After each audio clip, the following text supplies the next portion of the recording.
નમસ્કાર. ચાલો આજે એક એવી સફર પર જઈએ જે રોજ આપણી નજર સામે શરૂ થાય છે પણ પછી ક્યાંક અદૃશ્ય થઈ જાય છે.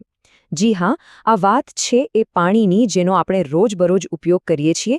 આ છે દૂષિત પાણીની વાર્તા. ક્યારે વિચાર આવ્યો છે કે આપણે વાપરેલું પાણી સિંકમાં વાસણ ધોયા પછી કે પછી શાવરમાં નાહ્યા પછી એ બધું પાણી જાય છે ક્યાં? ગટરમાં ગયું, બસ એટલું જ? ના, એની આખી એક અલગ જ દુનિયા છે. તો ચાલો આજે એ જ રહસ્ય પરથી પડદો ઉઠાવીએ. તો આપણી આ વાર્તાનો હીરો કોણ છે? એ છે પાણીનું એકદમ શુદ્ધ, સાફ ટીપું. પણ એની આ ઓળખ લાંબો સમય ટકવાની નથી. અહીંથી જ એના બદલાવની, એના પરિવર્તનની એક આખી ગાથા શરૂ થાય છે. જો સવારમાં ઉઠીને બ્રશ કરવાથી માંડીને રાત્રે જમવાના વાસણ ધોવા સુધી પાણી વગર તો આપણું એક કામ ન ચાલે. એ આપણી જીવાદોરી છે, એમાં કોઈ શંકા નથી. પણ જે ક્ષણે આપણે એનો ઉપયોગ કરીએ છીએ એ જ ક્ષણે એ શુદ્ધ પાણી દૂષિત પાણી બની જાય છે. એની આખી ઓળખ જ બદલાઈ જાય છે. અને બસ અહીંથી જ એની અસલી સફર શરૂ થાય છે. આ વપરાયેલું પાણી એટલે કે દૂષિત પાણી આપણા ઘરની સલામત દિવાલોને છોડીને એક એવી અજાણી, અંધારી દુનિયામાં નીકળી પડે છે જેની આપણે કલ્પના પણ નથી કરી. તો હવે પાણી આપણી નજરોથી તો ગાયબ થઈ ગયું. પણ એની સફર અહીં પૂરી નથી થતી. ઉલટાની શરૂ થાય છે. એ એક અદૃશ્ય પ્રવાહનો ભાગ બની જાય છે. પણ આ પ્રવાહમાં એ એકલું નથી હોતું. ચાલો જોઈએ કે પોતાની સાથે બીજું શું શું લઈને જાય છે. એ પ્રવેશે છે ગટરોના એક વિશાળ અંધકારમય નેટવર્કમાં. એક એવા પાતાળ લોકમાં જ્યાં ચારે બાજુ અંધારું છે અને જ્યાં આપણા પાણીના ટીપાને હવે અસલી પડકારોનો સામનો કરવાનો છે. તો આ પાતાળ લોકમાં એની સાથે કોણ હોય છે? હોય છે પ્રદૂષકોનું આખું લશ્કર. જેમ કે માનવ મળ જેવી કાર્બનિક અશુદ્ધિઓ, પછી આપણે જે સાબુ ડિટર્જન્ટ વાપરીએ છીએ એમાંથી આવતા નાઇટ્રેટ્સ અને ફોસ્ફેટ્સ જેવા કેમિકલ્સ, અને હા, સૌથી ખતરનાક જાતજાતના રોગ ફેલાવનારા બેક્ટેરિયા. આ બધું મળીને પાણીને એકદમ ઝેરી બનાવી દે છે. અને આ કોઈ નાની સૂની વાત નથી. આ ખતરો એકદમ ગંભીર છે. જરા વિચારો, જો આ જ ગંદુ પાણી શુદ્ધ થયા વગર સીધું આપણી નદીઓ કે તળાવોમાં ભળી જાય તો કોલેરા, ટાઇફોઇડ, મરડો જેવા ભયંકર રોગોનો રોગચાળો ફાટી નીકળે. આ એક એવો અદૃશ્ય દુશ્મન છે જે ગમે ત્યારે હુમલો કરી શકે છે. પણ દરેક વાર્તામાં એક ટર્નિંગ પોઈન્ટ આવે છે, નહીં? તો આપણી વાર્તાનો ટર્નિંગ પોઈન્ટ હવે આવે છે.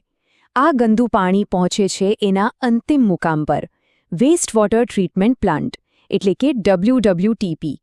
આ કોઈ સામાન્ય જગ્યા નથી. આ એક એવી જગ્યા છે જ્યાં પાણીનું કાયાકલ્પ થાય છે, જ્યાં એને નવું જીવન મળે છે. એમ સમજો કે આ એક અખાડો છે, એક એવું યુદ્ધનું મેદાન જ્યાં આ ગંદા પાણીએ ફરીથી શુદ્ધ અને સાફ બનવા માટે ઘણી બધી કસોટીઓમાંથી પસાર થવું પડે છે. આ શુદ્ધિકરણનું મિશ્રણ મુખ્યત્વે 4 મોટા પડાવોમાં વહેંચાયેલું છે. ચાલો એક પછી એક આ ચારેય પડાવોને સમજીએ કે ખરેખર ત્યાં થાય છે શું. સૌથી પહેલો પડાવ છે બાર સ્ક્રીન. આને તમે એક ચેકપોસ્ટ સમજી લો. અહીં પાણીમાં તરતો મોટો કચરો, જેમ કે પ્લાસ્ટિકની થેલીઓ, કપડાના ટુકડા, લાકડીઓ, આ બધી વસ્તુઓને એક મોટી જાળી જેવી સ્ક્રીન રોકી લે છે. બસ મોટા કચરાને અહીંથી જ નો એન્ટ્રી થઈ જાય છે. હવે પાણી આગળ વધે છે, પણ એની ગતિ એકદમ ધીમી કરી દેવામાં આવે છે. કેમ? કારણ કે ગતિ ધીમી પડતા જ પાણીમાં રહેલી ભારે વસ્તુઓ જેવી કે રેતી, કાંકરી, નાના પથ્થર, એ બધું ગુરુત્વાકર્ષણને કારણે આપોઆપ નીચે બેસી જાય છે. એટલે હવે પાણીમાંથી ભારે કચરો પણ સાફ. આ ત્રીજો પડાવ સૌથી મહત્વનો છે. અહીં પાણીને ક્લેરિફાયર નામની એક બહુ મોટી ટાંકીમાં કલાકો સુધી શાંતિથી રહેવા દેવામાં આવે છે. કોઈ હલચલ નહીં. આનાથી શું થાય? પાણીમાં જે ઓગળેલો ઘન કચરો છે, ખાસ કરીને માનવ મળ, એ ધીમે ધીમે નીચે જમા થઈ જાય છે. આ જે નીચે જમા થયેલો કાદવ છે એને કહેવાય છે સ્લજ. હવે ઉપર જે પાણી બચ્યું એ પહેલાં કરતાં ઘણું સાફ દેખાય છે. અને હવે આવે છે અંતિમ અને સૌથી જાદુઈ પડાવ. આ સાફ દેખાતા પાણીમાં હવે જોરથી હવાના પરપોટા છોડવામાં આવે છે. આ એક રીતે આમંત્રણ છે લાખો કરોડો સારા બેક્ટેરિયા માટે. જી હા, આ બેક્ટેરિયા આપણી વાર્તાના અસલી હીરો છે. હવા મળતા જ તેઓ એક્ટિવ થઈ જાય છે અને પાણીમાં જે પણ થોડો ઘણો કચરો બચ્યો હોય એને ખાઈ જાય છે.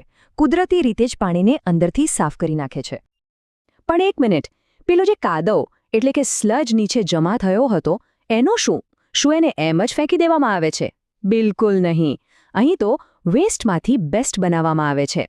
આ સ્લજને એક ખાસ ટાંકીમાં પ્રોસેસ કરાય છે. અને ખબર છે એમાંથી શું બને છે?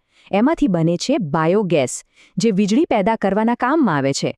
અને બીજું બને છે ઉત્તમ પ્રકારનું ખાતર, જે ખેડૂતો માટે વરદાનરૂપ છે. મતલબ કે કચરામાંથી પણ કંચન. તો બસ આ 4 પડાવ પાર કર્યા પછી એ ગંદુ પ્રદૂષિત પાણી ફરી એકવાર શુદ્ધ અને જીવંત બની જાય છે. એનો પુનર્જન્મ થાય છે. હવે એ એટલું સાફ છે કે એને નદી કે સમુદ્રમાં પાછું મોકલી શકાય છે. એની સફર પૂરી થઈ. આ આખી પ્રક્રિયા ખરેખર અદ્ભુત છે નહીં? એન્જિનિયરિંગનો એક કમાલ છે. પણ આ પ્લાન્ટની સફળતાનો મોટો આધાર એ વાત પર છે કે એમાં કેવા પ્રકારનું પાણી આવે છે. અને એની શરૂઆત ક્યાંથી થાય છે? જી, આપણા પોતાના ઘરમાંથી. તો આપણે આ આખા તંત્રને કેવી રીતે મદદ કરી શકીએ? બહુ સહેલું છે. બસ એટલું યાદ રાખવાનું છે કે ગટર એ કચરાપેટી નથી. ખાસ કરીને રસોઈનું વધેલું તેલ, ઘી, ચાની પત્તી, કેમિકલ્સ અને હા, વધેલી દવાઓ, આ બધી વસ્તુઓ ભૂલથી પણ સિંકમાં ન નાખવી જોઈએ. કેમ?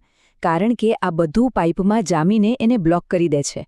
અને ટ્રીટમેન્ટ પ્લાન્ટમાં પેલા જે આપણા હીરો બેક્ટેરિયા છે ને, એમનું કામ પણ બહુ અઘરું કરી નાખે છે. અને આ જવાબદારી ખાલી આપણા રસોડા કે બાથરૂમ પૂરતી સીમિત નથી.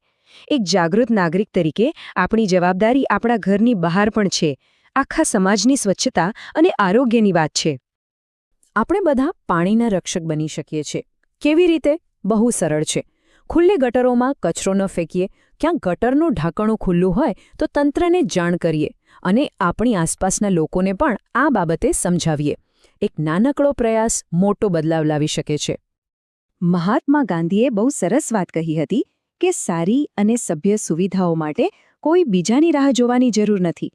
આ વાત આજે પણ એટલી જ સાચી છે. સ્વચ્છતાની શરૂઆત આપણે પોતે જ કરવી પડશે. આપણા ઘરથી, આપણી શેરીથી. તો અંતે બસ એક સવાલ. આ આખી અદ્ભુત સફર જાણ્યા પછી પાણીના દરેક ટીપાની યાત્રાને સરળ અને સુરક્ષિત બનાવવા માટે આજથી આપણે આપણી કઈ એક આદત બદલી શકીએ છીએ? એક નાનકડો ફેરફાર, પણ એની અસર બહુ મોટી હશે. જરૂર વિચારજો.